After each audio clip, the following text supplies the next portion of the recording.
You met all the requirements listed on the airline's website, you attended the open air assessment day and gave it your best, you felt like the perfect candidate, but then you got rejected. Hi everyone, I hope you're doing well. My name is Marta and I'm a former Etihad Airways cabin crew member. For over a year now, I've been helping aspiring cabin crew members land their dream jobs with top Middle Eastern airlines. In today's video, I'm going to share 3 hidden reasons why you may be getting rejected and what you can do about it. But before we start, I want you to know something very important. Rejection is redirection. It never defines your worth. I've met many amazing cabin crew members, including myself, who faced rejection before finally getting the job. You just have to understand what went wrong, improve it, and just keep going.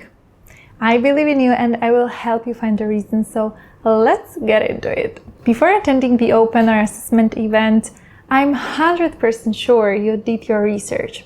So you checked the requirements on the official airline's website and you're at least 21 years old, you have a high school diploma or equivalent, you're at least 160 centimeters tall, or can reach 212 centimeters or both. Your English is fluent, you don't have scars, tattoos, or piercing visible while in the company uniform. You have experience in customer service or hospitality, and you just walked into the room during the event with a beautiful smile. You presented yourself as a perfect candidate, and yet you got rejected. You have no idea what went wrong. You're disappointed. So in this situation, the first thing to consider is your BMI in a healthy range? BMI, body mass index, is a measure of body fat based on height and weight. It helps categorize whether someone is underweight, at a normal weight, overweight, or obese. This job, guys, is physically very demanding, and the environment, long hours, jet lag, irregular meals makes it hard to maintain a healthy lifestyle. That's why airlines look for candidates who are healthy inside and out, just to make sure you can handle the pressure. Also, in emergencies, your ability to move quickly and respond physically really matters. So this isn't about judgment, it's about being fit and ready for the role. Middle Eastern Airlines also plays a lot importance on presentation.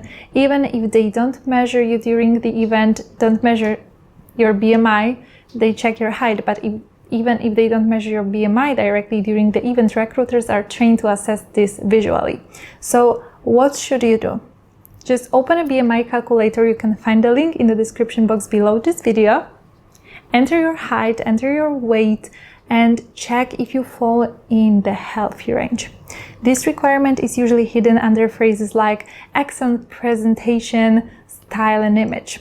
So don't take it personally. Again, I know it can be hard, and I know many people struggle with health conditions that make it harder to lose weight, but I truly believe there is nothing you can do if you really want it. And I believe in you. I know you can either lose or gain weight. Just do it in a mindful and healthy way. Because your health is your biggest asset. And now let's talk about the second thing.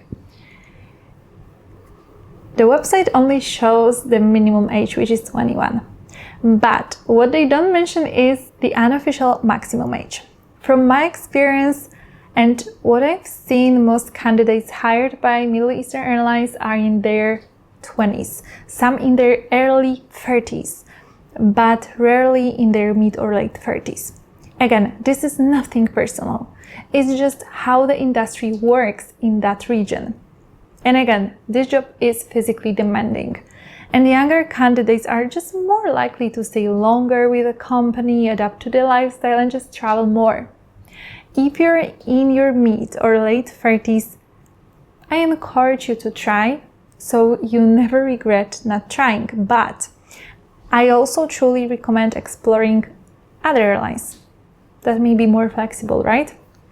For example, when I flew for the Polish national airline, there are people who join in their 40s, because the rule is different in different regions. So please, please, please don't be discouraged. Just turn the challenge into an opportunity, because there's always a way. And the first thing I want to share is this. If you meet all the criteria, presented yourself perfectly, and your BMI is okay, your age is okay, and you still got rejected, sometimes it's not about you at all. Airlines often have internal hiring targets. They may be looking for a specific nationality to keep a balanced crew, speakers of a certain language for a new route, for example, or more female crew or more male crew at that time, or specific background or a specific look. These requirements come directly from the airline's operational needs, and you will not find them listed anywhere. So again, please don't take it personally. It's not a reflection of you, your potential, or your value, your worth. It just wasn't your moment, right? So you just need to reapply. But before you reapply, please remember to respect the calling off period. If you reapply too soon, that alone can cause a rejection. This happened to me. If you don't know my story, I applied to Emirates, my CV got rejected, but I didn't know about the policy, so I showed up to the open day anyway, just a few days after I faced the rejection, and I was rejected the second time during the event. So please learn from my mistake and just make sure you can always ask the recruiter about your specific cooling off period during the event. It's usually between 3 to 6 months. And that's the time the airline gives you to reflect, to improve, and just to come back stronger. And in the meantime, if you're flexible, I suggest you just apply to other airlines, because there's so many amazing opportunities out there if you stay open, of course. And please remember, rejection is not the end. It's just a redirection, guiding you to where you're truly meant to be, guiding you to where you belong. So please just don't give up, keep going.